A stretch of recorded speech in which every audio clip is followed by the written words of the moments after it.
al-imanu billahi wa tauhiduhu, mengimani Allah Subhanahu wa taala,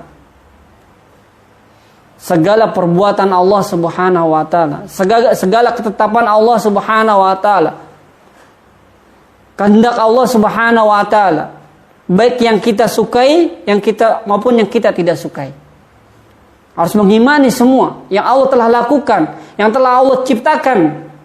Harus mengimani 100% bahwasanya ini adalah perbuatan Allah Subhanahu wa taala, tidak ada sekutu baginya.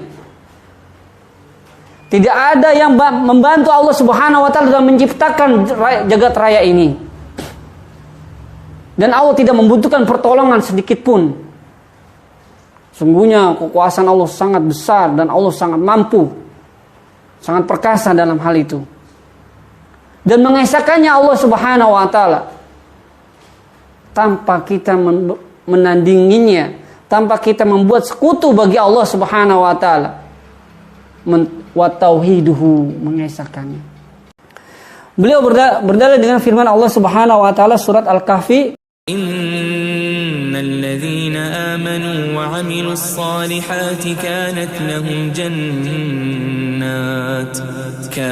lahum jannatul firdausi nuzula.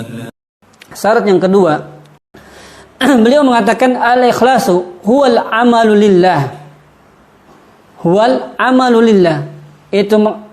Yaitu adalah ikhlas adalah melakukan perbuatan ibadah lillah, untuk Allah. Min ghairi riyain wala sum'atin. Tanpa tujuan riya dan tanpa ingin didengar orang lain. Dan Allah Subhanahu wa taala mewanti-wanti hambanya di berbagai tempat dalam Al-Qur'an. Dan di sini beliau penulis membawakan dalam surat Az-Zumar, fa'budillaha mukhlishan lahuddin. Maka barang siapapun orangnya, apapun pangkatnya, melakukan ibadah dengan setitik saja, melakukan ketidakikhlasan, memalingkan ibadah itu kepada selain Allah, maka itu dikatakan bukan ikhlas. Itu disebut bukan ikhlas untuk Allah Subhanahu wa taala, karena dia memberikan porsi yang tidak selayaknya, memberikan ibadah diperuntukkan bagi selain Allah Subhanahu wa taala. Kemudian yang terakhir, maka kata Nabi sallallahu alaihi wasallam mengingatkan kepada umatnya, Rasulullah sallallahu alaihi wasallam mengatakan, fa innahu man ya'is minkum fasyayarah ikhtilafan katsira fa 'alaikum bisunnati wa sunnatil khulafai rasyidin mahdiyyin min ba'di tamassaku biha wa addu 'alaiha bin nawajid wa iyyakum muhdatsatil umur fa inna kulla muhdatsatin bid'ah wa kulla bid'atin dhalalah. Rawahu Ahmad dan Abu Daud.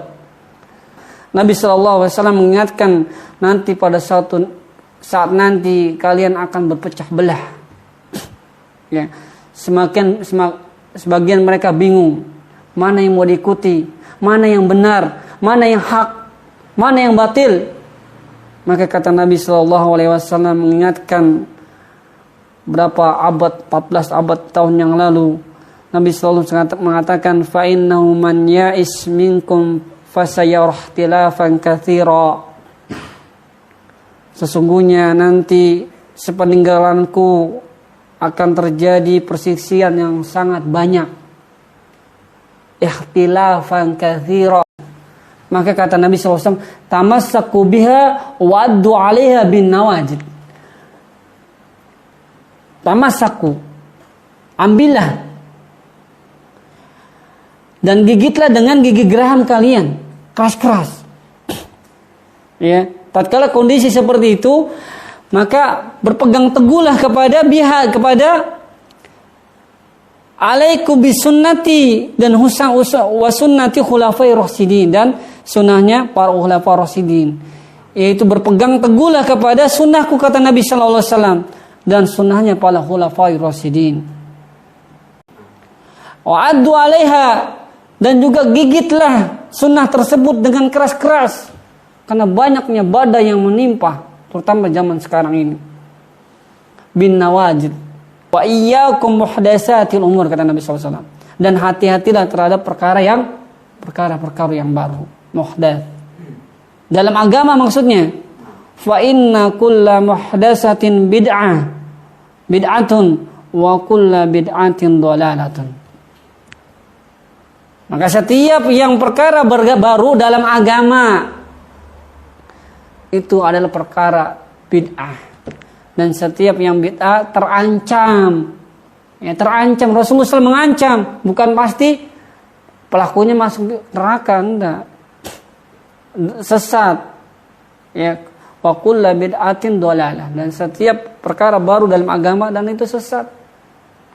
Dan setiap yang sesat Rasulullah SAW ancam dengan finnar, di neraka. Tapi kita bukan memvonis. Jangan salah juga, jangan memvonis saudara kita masuk neraka, tidak ada yang memvonis, tidak boleh.